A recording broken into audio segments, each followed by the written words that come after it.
भरिया मात्र समाउनु थियो र ट्याक्सी समात्यो होला। यदि त्यस्तो सूचना कहीँ थियो भने त्यो भरियाले त्यो ट्याक्सीबाट बोकेर लिएर गएर मालिकसम्म पुर्याउँथ्यो होला नि त। मालिकसम्म पुगेपछि मालिकलाई नै कराप झाप पार्न सकिन्थ्यो होला नि त। दिउँसै रात पार्न खोजिएको थियो, रातलाई दिउँसो बनाइँदैछ। भ्रष्टाचारसित सम्बन्धित कतिपय विषयहरूको सरकारले छानबिन गर्ने प्रक्रियामा अगाडि बढेको छ।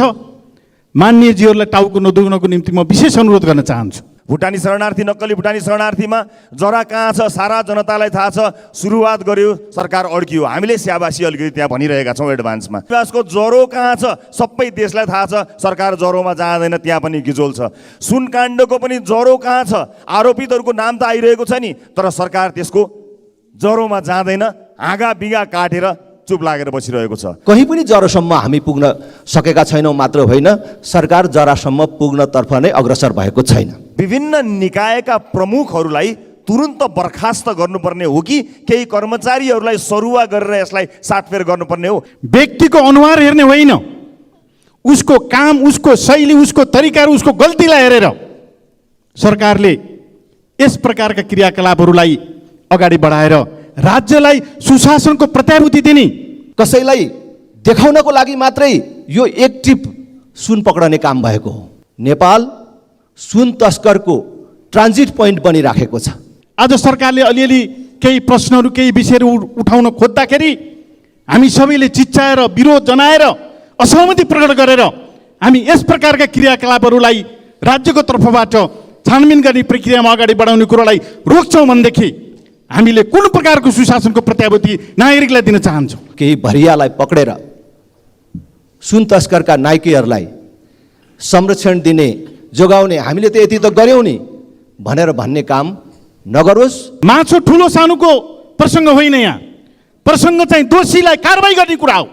दोषीलाई कारबाही गर्दाखेरि मान्नेहरू खुसी हुनुपर्ने हो नि।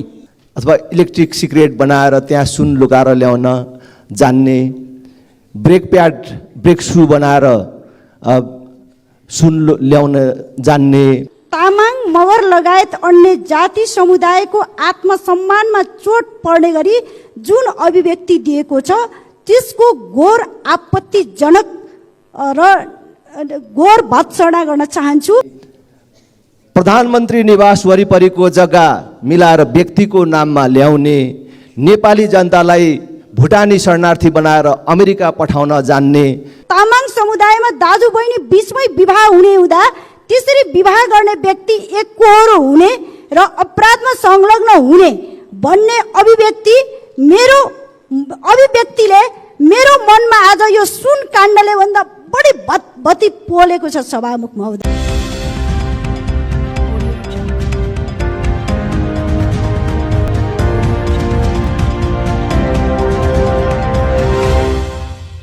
सामान्य मानिसहरू पर्नु यो नेपाली जनताले अचम्म मानेका छैनन्, किनकि वर्षौँदेखिको यो सेटिङ मध्येको अर्को एउटा घटना आएको, जनताले यसलाई असाध्यै धेरै अचम्म मानेका छैनन्, किनकि यो सेटिङ नेपाली जनताले थाहा पाइसके, अब बानी पारिसकेका छन्।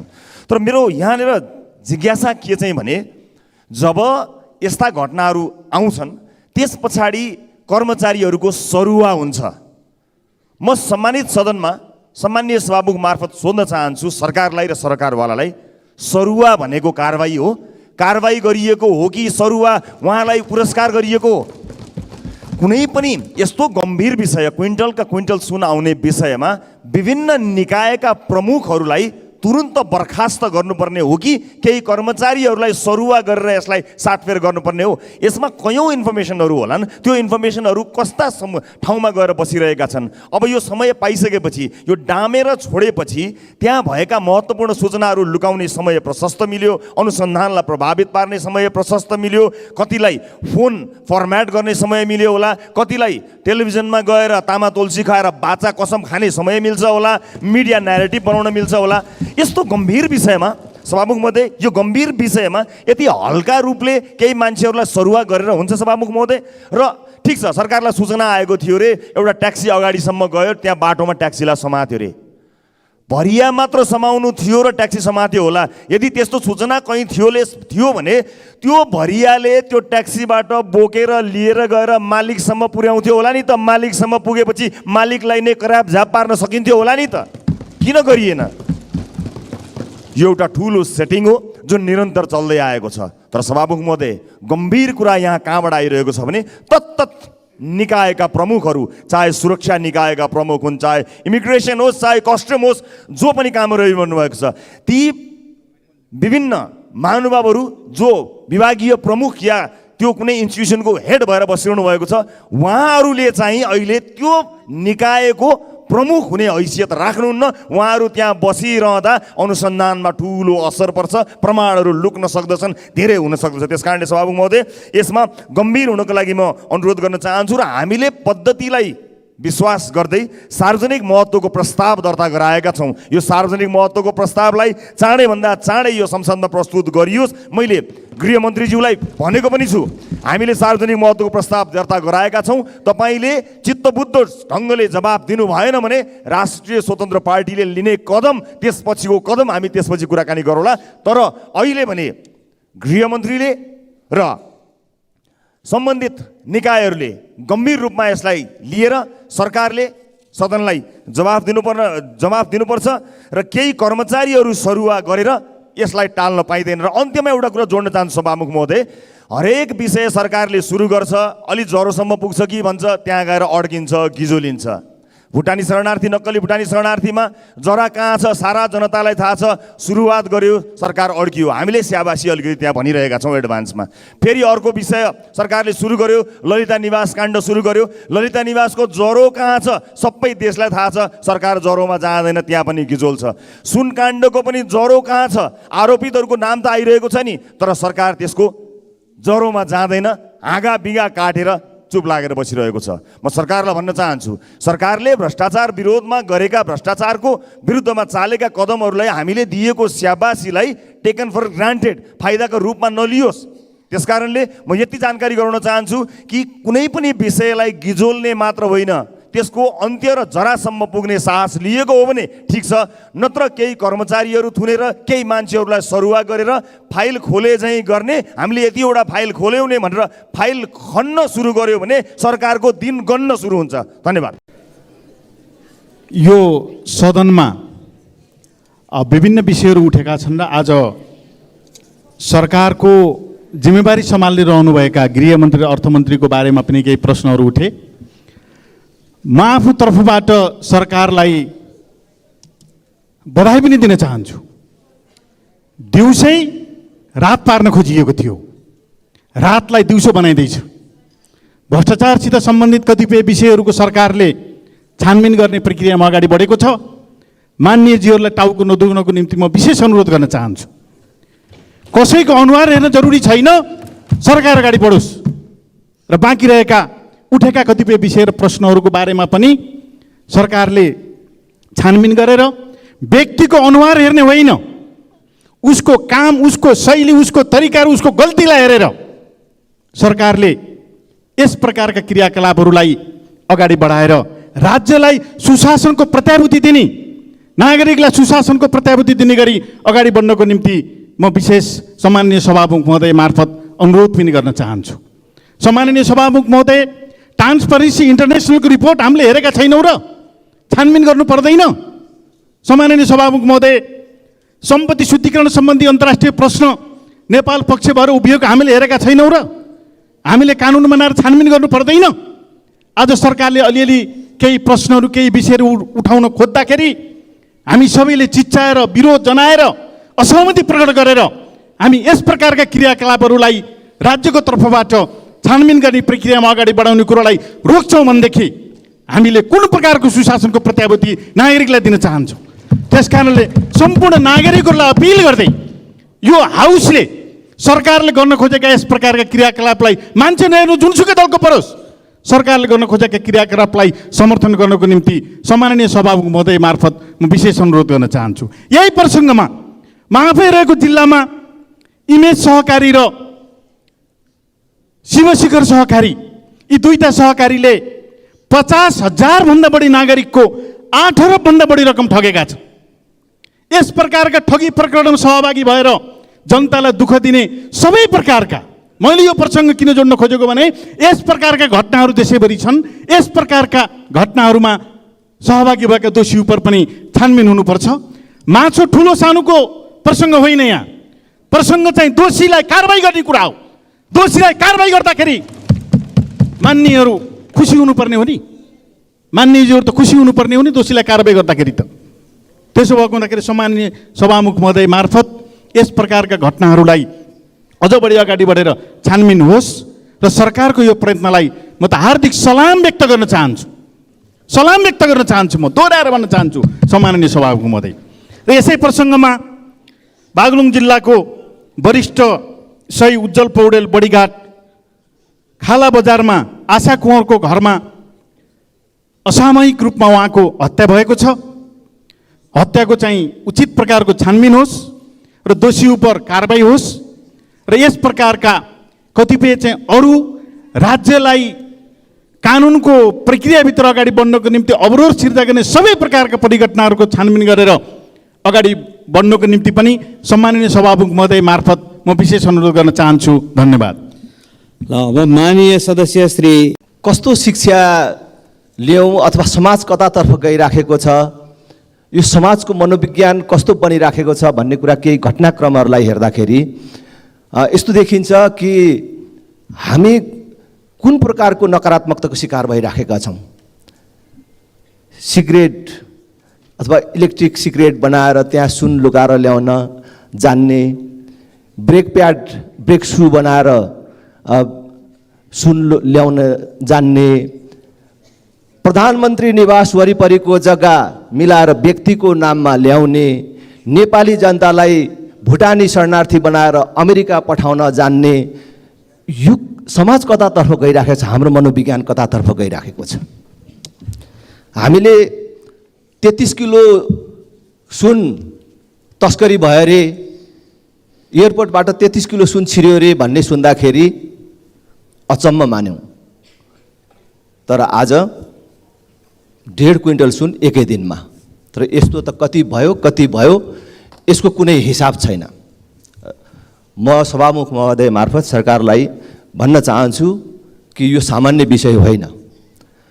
समाजलाई ठिक दिशामा ल्याउनको लागि पनि यसको उचित छानबिन र यसको उचित निकास, यसको जरासम्म पुग्नुपर्छ।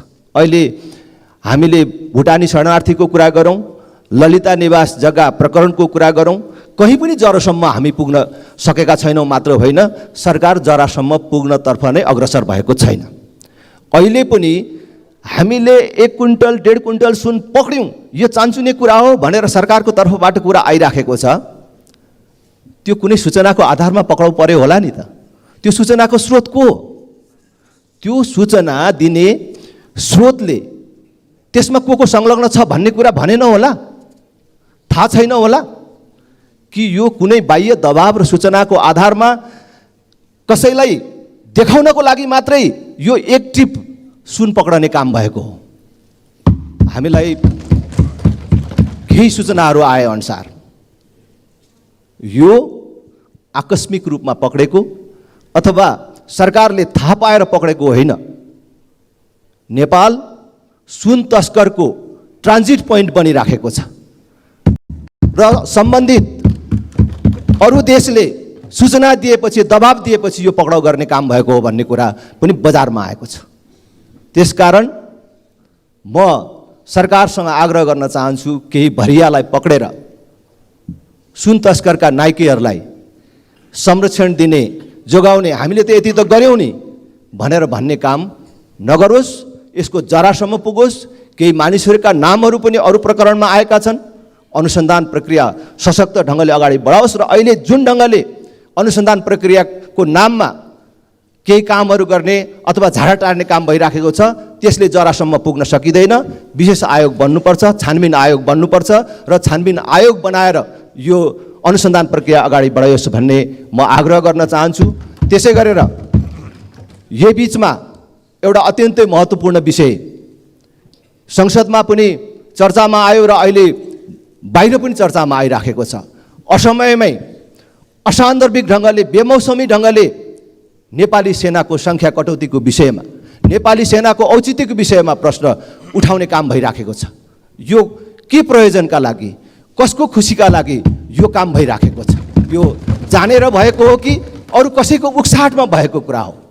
नेपालको एकीकरण, विश्वमा शान्ति स्थापना, आन्तरिक सुरक्षा, प्राकृतिक प्रकोपमा सहयोग लगायत विकास निर्माण लगाएर शान्ति सुरक्षाका अथवा देशको सुरक्षाका सम्पूर्ण आयाममा महत्त्वपूर्ण योगदान पुर्याएको सेनाको औचित्यको बारेमा प्रश्न किन उठिराखेको छ?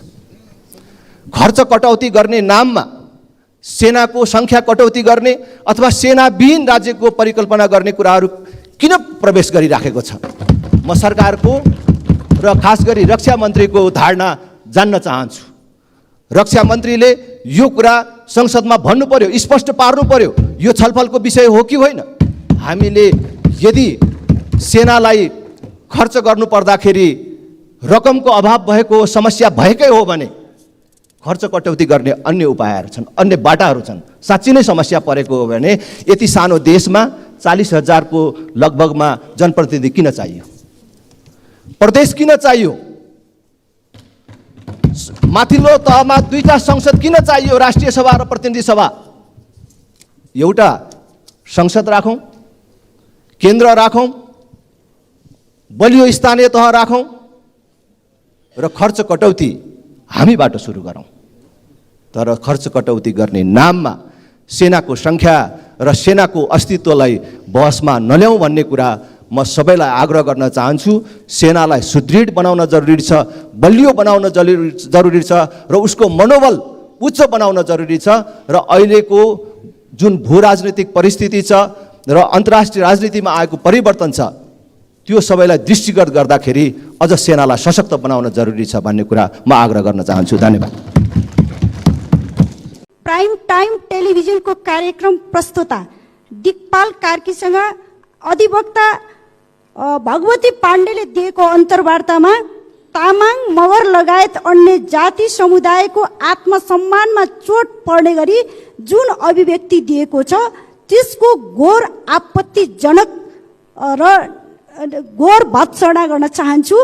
जुन कार्यक्रममा के कारण मानिस अपराधसँग ढल्किन्छ भन्ने कुराकानीमा हाडनाताभित्र हुने विवाहले अपराध बढाएको दाबी गर्दै तामाङ समुदायमा दाजुबहिनी बीचमै विवाह हुने हुँदा त्यसरी विवाह गर्ने व्यक्ति एकहोरो हुने र अपराधमा संलग्न हुने भन्ने